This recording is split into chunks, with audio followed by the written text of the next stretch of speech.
Everyone, we are here with Edward Thomas. He was the production designer on the new film, The Last Voyage of the Demeter. And that's in theaters August 11th. Edward, how are you? Very well, thank you. Very well. Nice to meet you. Good. So for the sake of the discussion, can you explain what a production designer does on a film? So a production designer basically takes the vision of the producers and the directors and helps transform the script, what's on the page into reality. Work with the set decorators, the stunts, the visual effects, the costume designers, and just work with all the heads of department to try and make sure that the film is not only beautiful when it needs to be, it's scary when it needs to be, but it's also sort of a cohesive story visually. It's also very important to keep people safe when you're filming, so it's to accept the responsibility of all those sort of technical challenges that go with making a movie. In the case of building a ship, you're actually on board a set that's on water, and the challenges that come with that, as well as the visual challenges, the safety challenges. And so, sort of being across all sides of the sort of visual and the safety aspects. So not only are you responsible for the overall look of the film and the sets, you also have to consider safety, which Oh, is, definitely. and well, it's not something that anyone thinks about. They're just watching a movie, but these are things that actors and crew have to live in Yes. to perform the job. So that's awesome.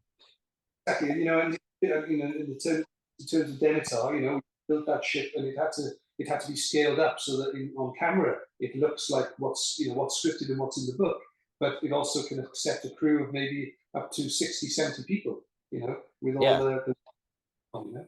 it still has to look like a convincing vessel, period vessel, um, and accommodate modern cameras and equipment. Okay, so let's talk about the world you had to create. You had to create it's 1800s, right? Yeah, it's 1800s and a vessel on the water.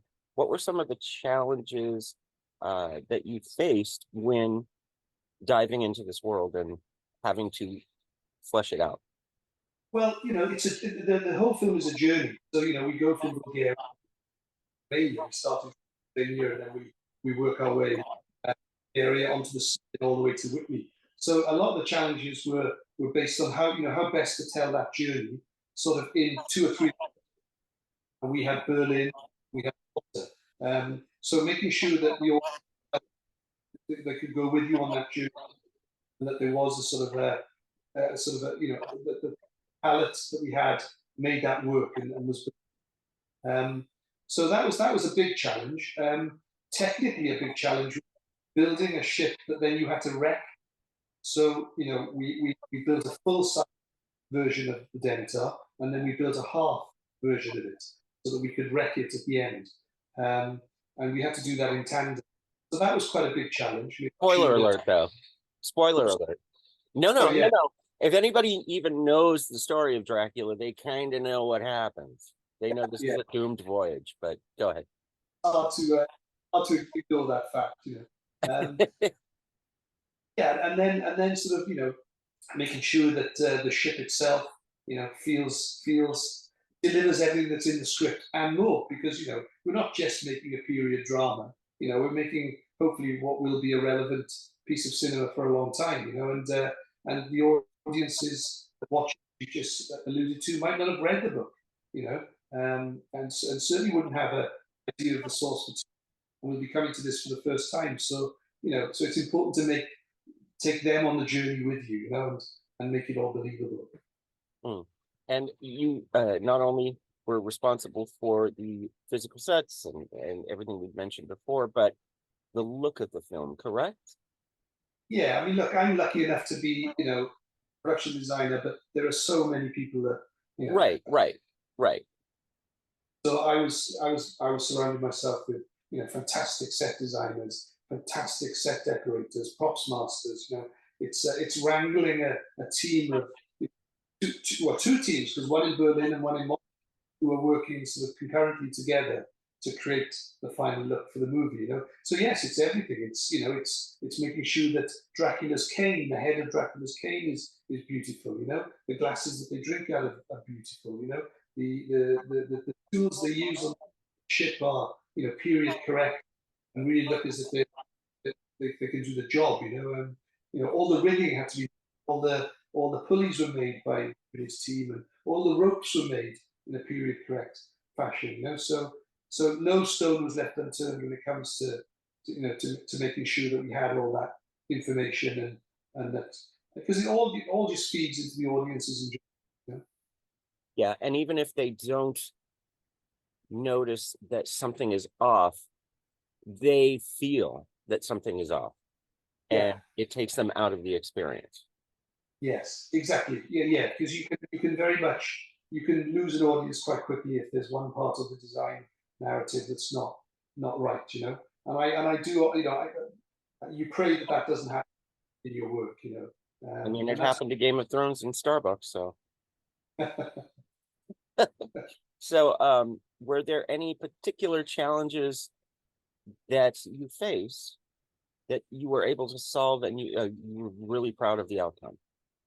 Well, I think just the sheer scale of building the ship in the tank in Malta, because even though you're building a set, and the way we constructed it is, if you imagine a metal barge, a huge metal barge which has got water tanks down either side of the barge, and the way that we make the move go from port to starboard in the storm sequences is that we pump hundreds and thousands of gallons of water from one tank's side of the ship to the other. So you're making a metal barge that's the vehicle that the ship, and the barge was 54 tons. The ship section that we then put on top of it was another 48 tons. So that's a huge piece of lumber and steel in the water that you've had to make animate, for the storm sequences.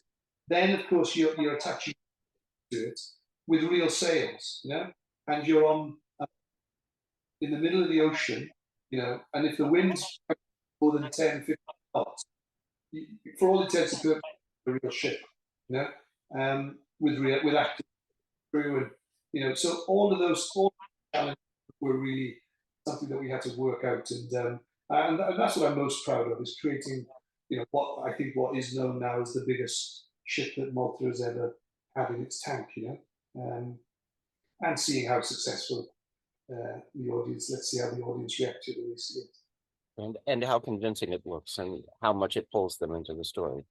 Yeah. Well, yeah, I just love diving deep and making sure people understand just how much work goes into any given film and what each person does on it. So I'm so grateful that you were able to kind of go in there and really explain that for everyone.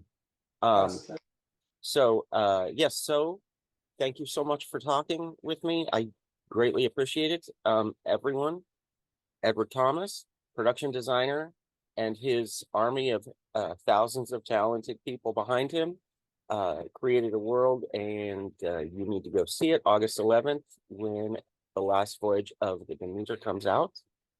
Edward, it was a pleasure, sir. Good to be. Thank you. Thank you so much.